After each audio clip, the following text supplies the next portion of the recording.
Неоправдани се стравувањата кај некои тутунари дека ќе има измена на законот за исплаќање на субвенциите за пријавени површини и за зелена нафта, уверуваат од Сојузот на тутунски здруженија. Оттаму тврдат дека директните плаќања од државата си остануваат исти, согласно задолжителното електронско обележување на обработливите површини. Тоа е за да се обележа површините, за може да ги пријава за субвенции за површина и за зелена нафта. А останува истото, значи нема никакви измени и субвенцијата за не договорено, него по предадено кило.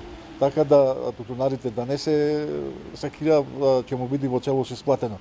Ти што има бележено површини ќе добија плюс зелена нафта и површина и по предадено кило.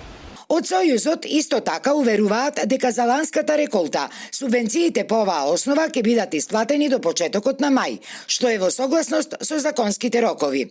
А истите правила ќе важат и за оваа реколта, додека за наредната 2026-2027 Министерството ќе ја донесе програмата за директните плаќања на државата во следниот јануари.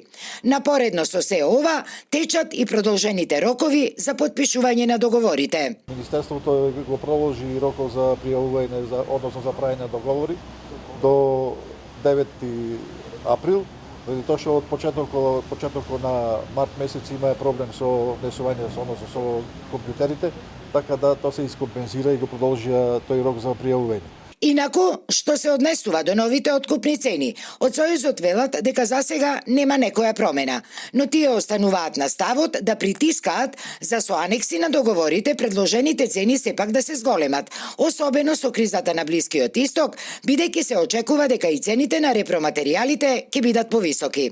А тоа, без повисоки откупни цени, би го направило тутунопроизводството нерентабилно, иако годинава има зголемен број и на склучени договори и на обработливи површини.